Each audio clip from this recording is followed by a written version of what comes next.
And what's up? Welcome in. It is GC Live, a Thursday, New Year's Eve edition of the show. Slightly abbreviated, slightly late edition of the show, but we are here. We are going to knock one out. And the last 2 days, Chris, have actually given us plenty to talk about, actually in very timely manners. It's almost like the show was perfectly timed, I guess, in that yesterday we obviously had the big news with Ryan Lincoln. Today, Chris, we get the big news, something that we had anticipated and sort of hinted this was a guy to keep an eye on. But South Carolina landing a pledge today, this afternoon, Thursday afternoon, from Ahmarean Brown, a Georgia Tech wide receiver transfer, who will be a sophomore again for South Carolina this year. And we're going to get into him a little bit, how this went down, what he brings to South Carolina, how he may even fit in. But first, GC Live is, of course, brought to you by AffordableMedicalUSA.com, 803-926-1493. Again, AffordableMedicalUSA.com, home of the game day chair. Chris, you want to tell everybody a little bit about what they would get if they were to order a game day chair today? Well, you get an awesome seating experience. The game day chair, even though it is from AffordableMedicalUSA.com, it's not a medical chair, lift chair. It is just quite simply a super comfortable recliner. I would say probably the most comfortable you've ever sat in if you sit in it. Variety of seating positions, lay flat, zero gravity, the lounge position, the TV watching position. Make sure you give those guys a call, 803-926-1493. Ask about the upgrade to Breeza fabric, super comfortable fabric that goes in Gulfstream jets. And hit them up at AffordableMedicalUSA.com and search for the Maxi Comfort Cloud with Twilight. And, of course, as we always say, make sure that you're lounging in your game day chair in Dead Soxy Socks, DEADSOXY.com. Use the code COCKY, 30% off your entire order at DeadSoxy.com. Christmas is past, Wes, but if you just need some new socks, looking for a birthday treat for someone, or Valentine's Day, socks, ladies, good gift for your man, hit up deadsoxy.com and use promo code COCKY, including the spur line under the college section. Yeah, and I always say the first day you know that you're an adult is when you are actually happy to get socks or underwear for Christmas. And unfortunately, I think we're all there, honestly, everybody on this right now. Although there's some people on Twitter that I don't think are quite adults yet. But for the most part, everybody here in our chat are adults. So get you some socks, because there comes a time in your life when actually buying comfortable socks should be a priority, I think. But anyway, speaking of priority, South Carolina, a major need position. If we had a counter, Chris, as in something that just would automatically count how many times we've mentioned South Carolina's wide receiver position on this show, on the website, on Twitter, then and if we were paid money, then we wouldn't need any sponsors on GC Live, because we would all be rich, because this has been a topic of discussion and will continue to be a topic of discussion from now until it's fixed, I think. And South Carolina getting I would say, a much needed pledge for them. I think in the article I titled it a major piece of the puzzle. Yeah. I said it that way because, Chris, this doesn't mean by any stretch of the imagination that things are fixed. Unfortunately, South Carolina was not in a position where you just look at it and say, a lot of schools will maybe say, let's put that cherry on the top. Let's add in a grad transfer or an instant transfer at a position because everything else is sort of settled. Maybe you need that one more playmaker. This is one piece of that puzzle. It's a big one. It's a great start. They've got to keep adding pieces to it. But I do think, Chris, I don't want to downplay it either, because watching the film, this kid can play. And based on what's coming back, it instantly comes in and becomes a starter for South Carolina. Yeah, so we knew that the transfer portal was going to be so big for this team, and the position that we knew it would be biggest for before the end of the season, just sort of projecting into the 21 class, we knew it would be biggest for wide receiver.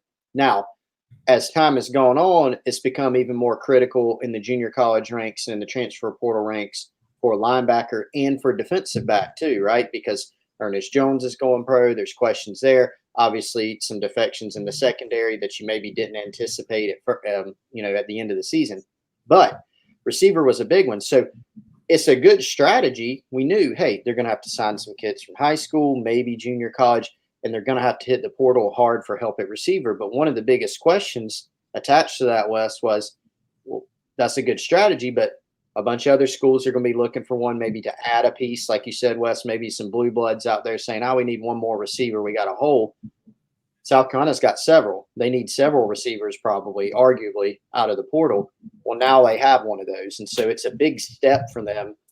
They do need more. And so that'll sort of tell the story about who else they can get in this recruiting class, wherever that help comes from, high school ranks, junior college, transfer portal. We expect it's going to be pretty portal heavy. And so Brown was someone they identified very early, and it's a big get. I mean, this is a kid that can really run. He's going to give you a dose of athleticism, and it's going to be able to, I think, step in and give you some potential playmaking ability very early.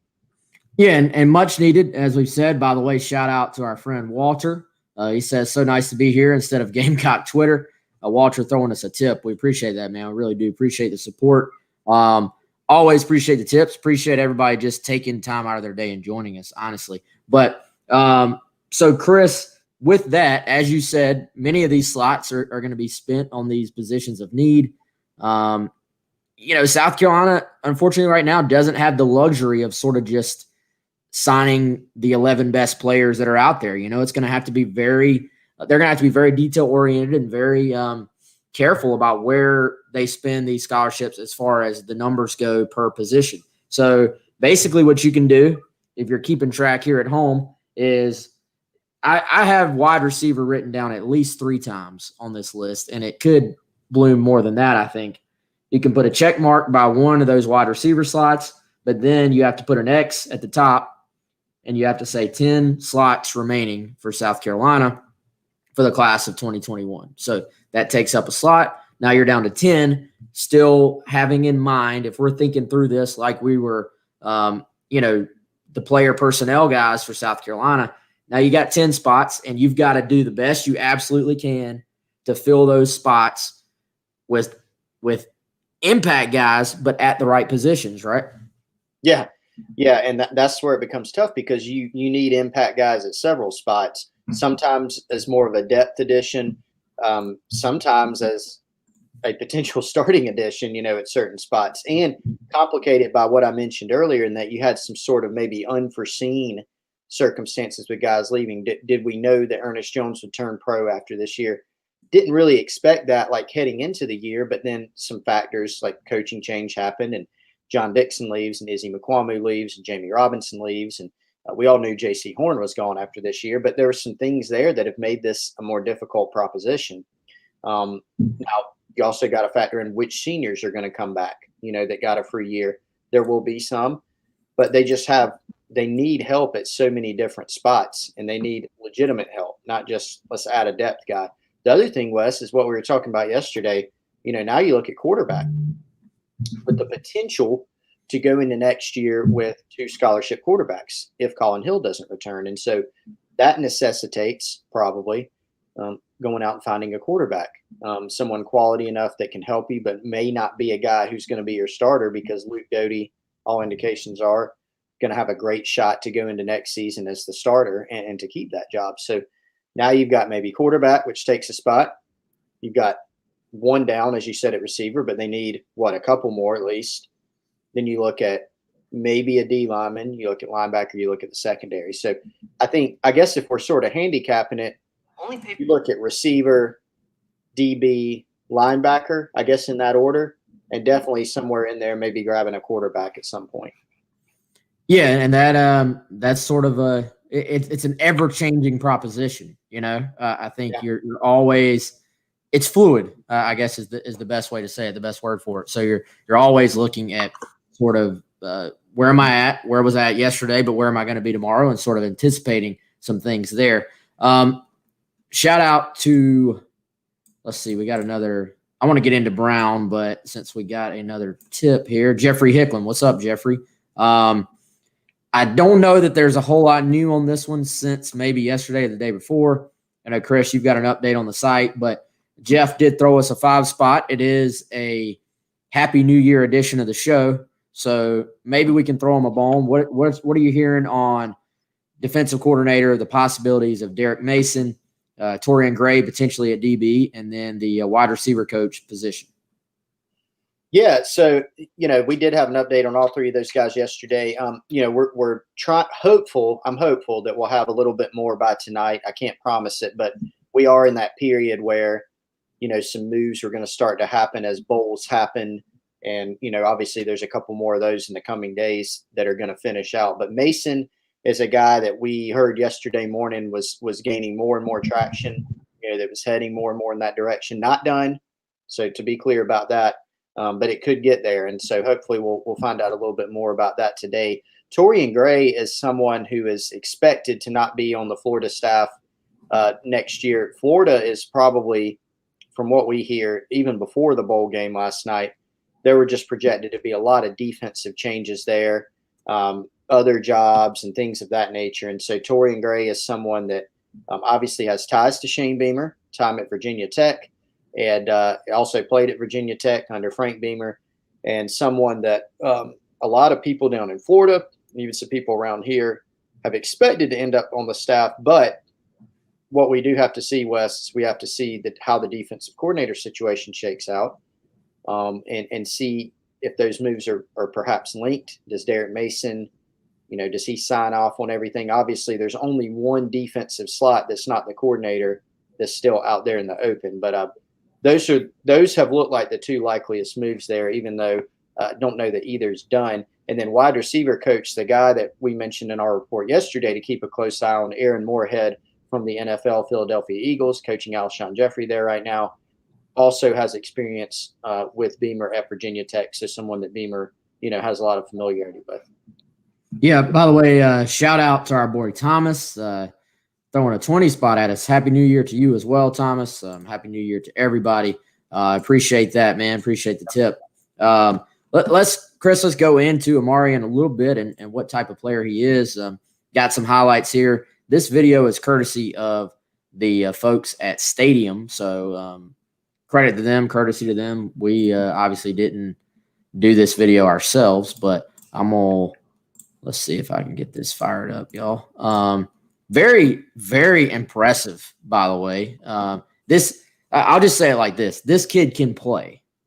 I have no doubts about that.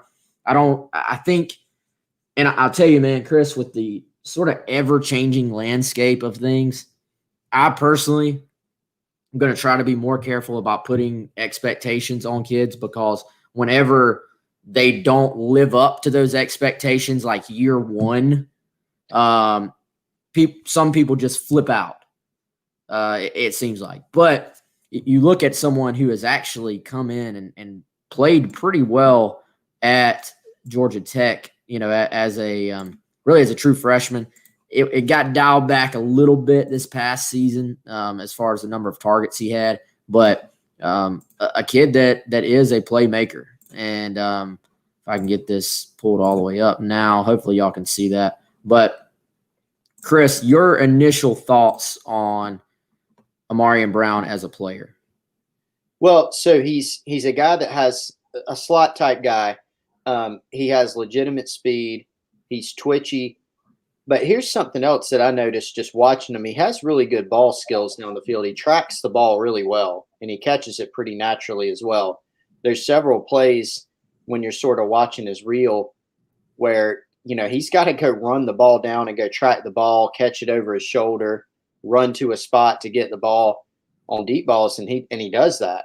So he's a legitimate threat in that regard. You see that catch? I mean, that's a difficult catch right there. Your full speed, fading towards the sideline, catching a ball over your shoulder, that's pretty difficult. So he can do things like that. Somebody asked about his 40 times speed earlier. I have not seen one. Maybe you have, Wes. But I know in high school, I saw a mile split, which is a pretty good track statistic website. They had his PR as 10.6, so that's moving. Whew. Yeah, that's moving. When you see guys that are, for example, 10.5, 10.4, you even see some freak type guys like Anthony Schwartz at Auburn who are like 10.1 or below. That's moving. And so this is a guy that can definitely run, and he's not the biggest guy, but he can run. He can give you some vertical presence, and he can go track the ball and has good ball skills. I think he's a really good, slot fade type of guy. When you think of him, that was a route that Shi Smith really excelled at South Carolina. Yeah, I want to run it back. The adjustment to this ball here, Chris, is sort of another example of what you're talking about. Just to be able to pivot like that and basically flip his hips and go get that ball while it's in the air. That's not everybody can do that. And I think you look at these slot type receivers, which he is. He's a slot receiver in size. He's 5'10", 170 or so. As far as what he's listed at, maybe he's put on some weight, who knows? But I think you look, and the downfield presence is something that if you're South Carolina, you can certainly use. And that's, that's something this offense has needed, is somebody who can take the top off the defense. It may not traditionally be from that outside spot, because he will probably line up in the slot a bit, but to have that threat and to be able to mix that in and be a guy who can get vertical for you. And then, as you said, man, adjust to the football, go catch it. He consistently catches the football. Actually tied some guy named Calvin Johnson for the freshman touchdown record at Georgia Tech his first year with 7 touchdowns. So that's a pretty good receiver name to sort of be right beside your name. I would imagine, just watching him, man, if you're South Carolina, you probably use him similarly to how you use Shi Smith, and then you go from there. So this is a piece of the puzzle that sort of now you got to go get a few more, right? No doubt. I mean, is Ahmarean Brown your number one receiver type? I don't think so, depending on the other guys that you can get. But I do think he's that slot type who can go make a lot of explosive plays for you. You mentioned the 7 touchdown mark. That's really good as a freshman. It's a high number. And this is a guy that just makes a lot of explosive plays. You look at what he can give you down the field. That's really what South Carolina was missing. They're missing a lot, in the receiver room and in terms of the passing game overall. But one of their biggest issues, the biggest reasons they struggled, is they didn't have guys aside from Shi Smith that could take the top off the defense, threaten the field vertically, go make deep ball catches. And this is someone that can give you that. He can be dangerous in space. He can go get open down the field, run past people, occupy a safety, and make big plays down the field.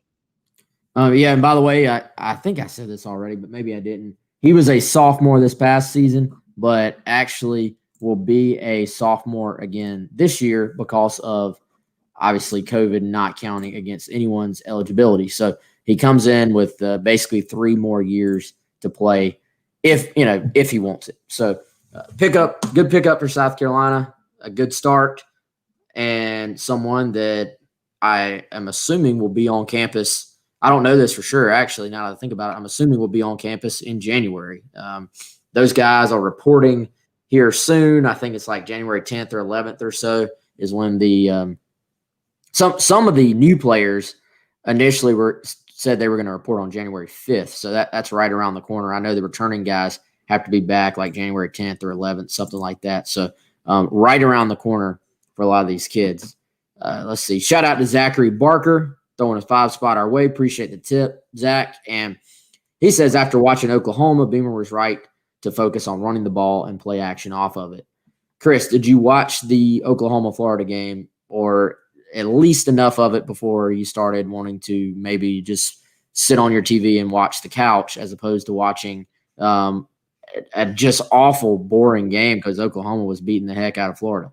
Yeah. At one point I did. I watched most of it at halftime. We caught up on a TV show, that were watching and turned the game back on. But, at one point, wasn't it 17-10 Oklahoma at one point? Florida had already thrown 3 picks and played really poorly. And you go, man, are they going to hang around here as poorly as they played? And the answer quickly became no, they were not going to hang around. So I think Oklahoma, it opened up a decent lead at halftime and went from there. They ran the ball. Oklahoma did extremely well. That counter play, we saw a lot. And then obviously the play action passing, and they rolled up yards in that game. And obviously Florida a little shorthanded, overall in that game. But what Oklahoma did offensively was very impressive. And it's a great point that Zach made. The play action game is something that South Carolina has in its offense under Mike Bobo. We didn't see as much of it last year, and an obvious reason for that is they need receiver help. That wasn't as big a part of the strategy last season. A lot of the play action we saw was, we did see some deep ball stuff, not with a ton of success, but a lot of it was tight end stuff, fullback, running backs. As they continue to progress, if they get more help at receiver, I think we could see even more in that play action game because, as you pointed out, Wes, Mike Bobo has that in his offense. Every run, every concept has play action off of it. Shout out to Bring It Jr., who says he is CJ's dad. I'm guessing that is CJ Stokes' dad there at Hammond. So what's up, Mr. Stokes? Hope you're doing well, sir. Y'all have a happy new year. And hopefully everybody on here has a happy new year. So let's, I guess, push this thing forward, Chris. I would imagine. So timeline-wise, timetable-wise, I mean, you've got 7 coaches already named. Obviously, they've already started recruiting. And I will say this before we move on from Ahmarean. Impressive work that South Carolina does not have a receivers coach in play yet. And, we're able to get this done. And I think, you got to credit. There's some guys that have been, I would say, instrumental in trying to keep things together with the transition from one staff to the next. And you look at Drew Hughes, director of player personnel. Look at Des Kitchings, who's been very, very involved with so many guys, whether they're at his position or not. And I really think that you look and we can probably credit them for helping South Carolina land this kid and really keeping Carolina in a position where Beamer could sort of just hit the ground running as far as knowing what's going on, knowing what's up, and knowing which guys to target. You saw another offer out from Colby Fields, or to Colby Fields, a Memphis linebacker, yesterday. And he mentioned Drew Hughes, mentioned Mike Peterson as someone who's sort of kept him in the loop, during this transition process. Yeah, absolutely. I mean, you look at really in the transition process from a recruiting standpoint, 4 assistant coaches at one point. Now they've bolstered that, but at one point you've got the 4 coaches that were sort of held over, and Rocker, Peterson, Kitchings, and Mike Bobo, and then, as you said, Drew Hughes and some other recruiting support staff. And they've obviously onboarded some more coaches with Pete Limbo, Eric Kimry, and Will Friend. And so now the next step is the rest of this. But I think Ahmarean Brown I think just comfortable with the overall situation and his ability to play at South Carolina, and in the style of offense, at least, that they're going to run. And does he have some ideas about maybe the direction they'll go at receiver coach? Maybe so.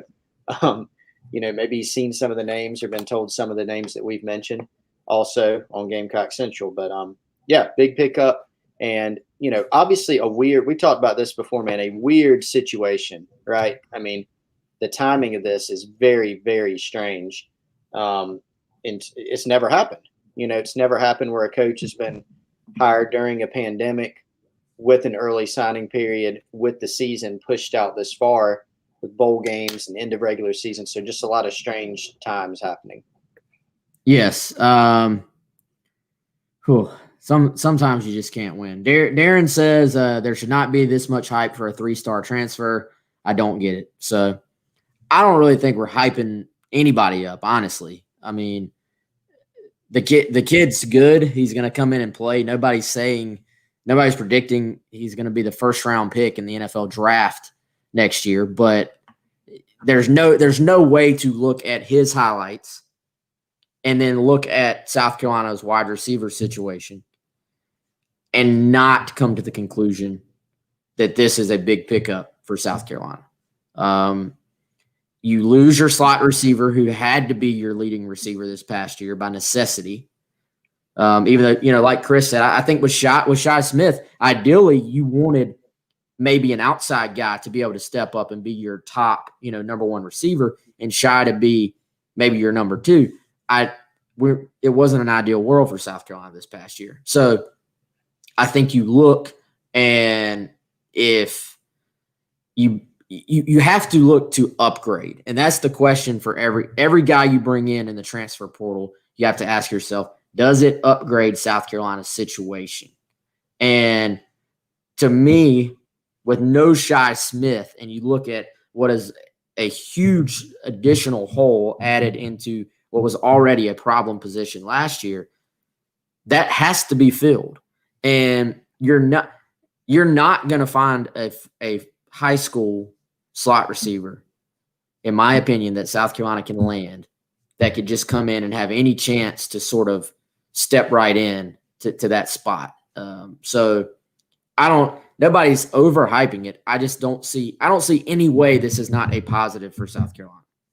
Yeah, particularly because of how much they need that help. And it's a guy that's got legitimate. I mean, we've broken it down earlier in the show. He's got legitimate speed. Are we saying he's all SEC, all American? No. But can he help? Absolutely. He's going to give you an injection of the things that you need at receiver. What's missing? Speed, hands, vertical presence, twitch, all the characteristics that he's displayed in college, not just high school. He's done it in college too, to some degree. And you would think can continue to get better, in college. He's a young guy in a relative sense. There's a lot of potential and upside, and there's even some proven playmaking ability there, as this is a guy that's scored touchdowns. He's going to walk in and be more talented and more productive already than a lot of the returners on the roster, which seems to be exactly what you need to do if you're recruiting at South Carolina. Yeah, and it has done it at the Power 5 level. Some of those highlights are against Clemson. I mean, this guy knows what it's like to line up to where you're always projecting a little bit in recruiting, but there's far less projection with a transfer as opposed to a high school guy coming in and having to project what does it look like against bigger, faster, stronger guys than he's faced every single, week in, week out at the high school level. So we'll see moving forward what else South Carolina can do at that position. Okay, so as we've said, you have defense coordinator that's left, another defensive assistant, and then receivers. And then there'll be a strength coach hire somewhere along the way. And then that will pretty much be it as far as the on the field and major hires. And with bowls ending up now, with NFL regular season coming to a close, and obviously South Carolina players having to report soon, early January to mid-January, we should start to see these things close out, I would imagine, here very, very soon. Probably just off top, maybe in the next week or so. Yeah. I think you look at the next few days, there's a few different little points. There's some bowl games. Obviously, I alluded to this earlier. Some bowl games that are going on, and if you look at Aaron Moorhead, even if you want to use a specific example, the Eagles, their last game is Saturday or Sunday, January 3rd, I believe, right? So January 3rd. And, Shane Beamer has even publicly mentioned in the past during some media appearances, bowl games, NFL season, as potential points to look for of wanting to be respectful of guys' situations. And so those are some points that you can look for. And we talked about some of the candidates, the guys that we mentioned earlier, certainly appear to be on the board, and we'll see. So that's, next few days. I know everybody's curious as to when is it going to get done. That might give you a better idea. And then January 4th, Wes, we know there's a board of trustees meeting scheduled, already on the books to approve the other contracts of the 3 new hires presumably do some tweaks and some reworks to the other 4 assistants. And then presumably that'll give you an opportunity to go ahead and onboard the other additional coaches if they're ready at that time. And I think they will be based on where things are headed. Okay, so be ready then. Ideally, this stuff will be done soon, and we'll move on to what's next as far as South Carolina getting these guys out on the recruiting trail and continue to add guys heading into February. And then with the transfer portal, there really is there's no cutoff, with these guys. But I think you look, and a lot of these transfer portal kids, Chris, will want to, some of them go ahead and get to their new school for spring.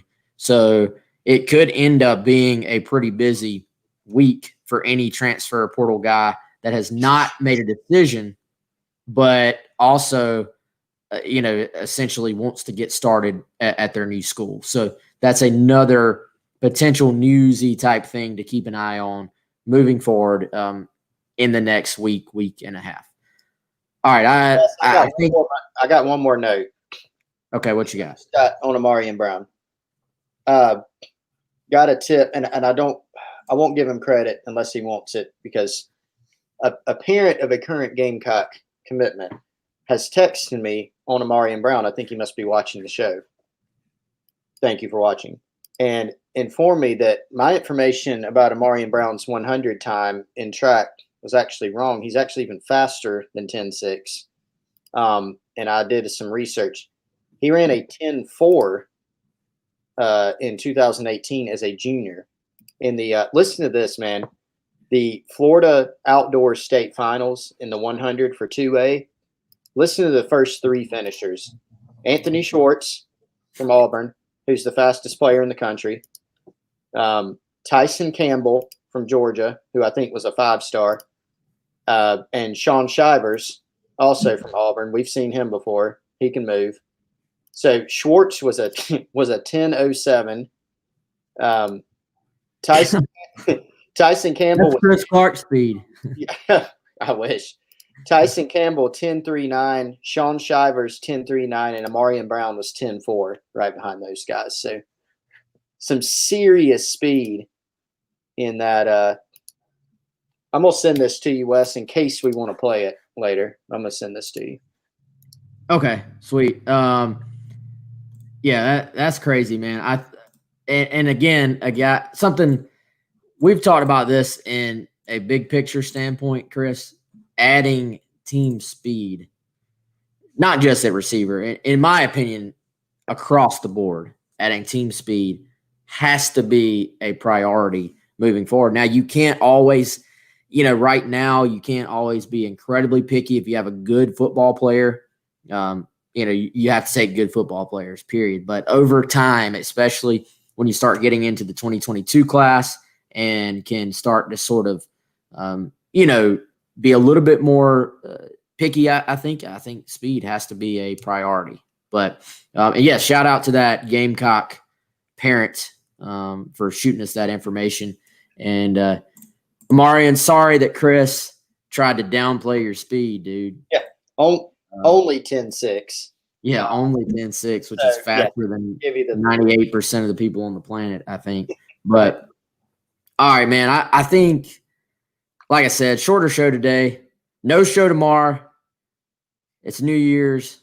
Do you have any big final deep thoughts, Chris, about us kicking 2020 into the rearview mirror?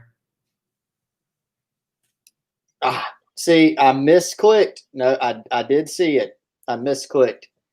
So that'll be my last time I do that ever, because that'll be the last time of 2020. Here's what I told you earlier. I'll just say it publicly.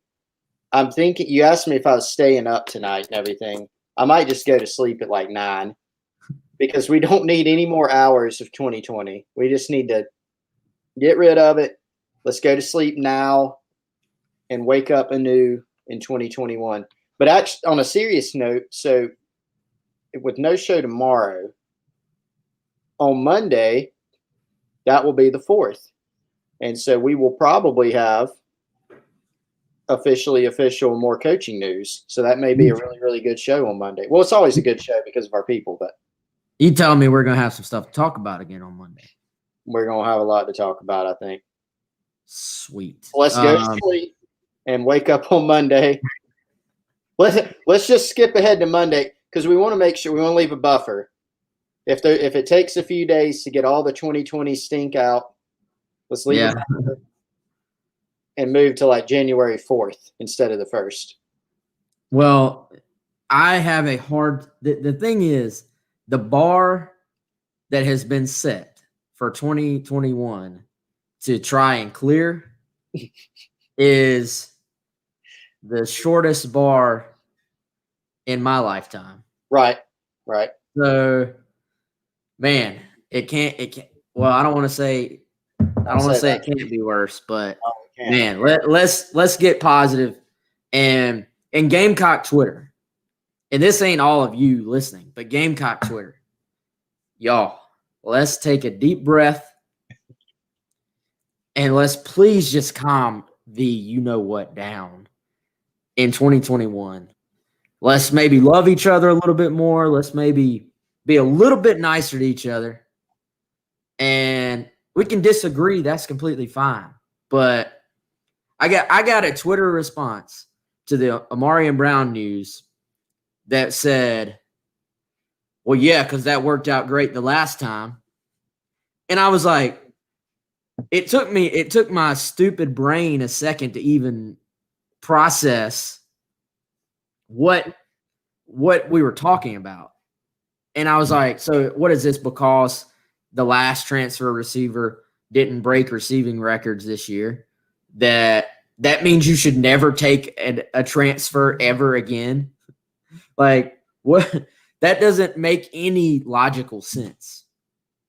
No more transfers because one guy isn't Calvin Johnson. So anyway, let's all relax.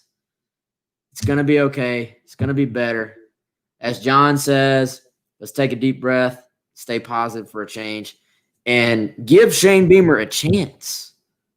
Let's see what happens. Let's see what happens. I think that's all I got, Chris. I think that's all I have for this year. There's nothing left to say about this year. We're going to be done with it. I'm going to sleep.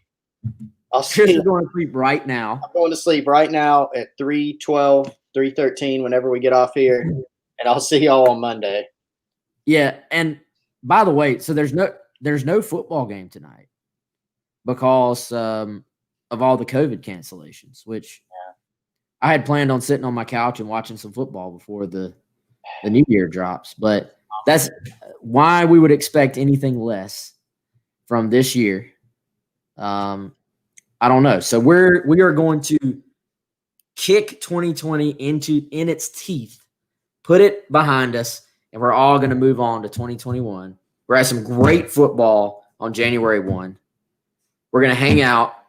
Everybody's going to recover on Saturday on Friday from their hangover from today. And then we're going to roll Monday. We're going to have the best show of the year. And then we're going to start out the best month we've had in a long time. So that's my plan. That's Chris's plan. Yep. I hope everybody has enjoyed the show. We are signing off. Good riddance to 2020. We will see every single one of you right here on GC Live in 2021. Y'all have a good one.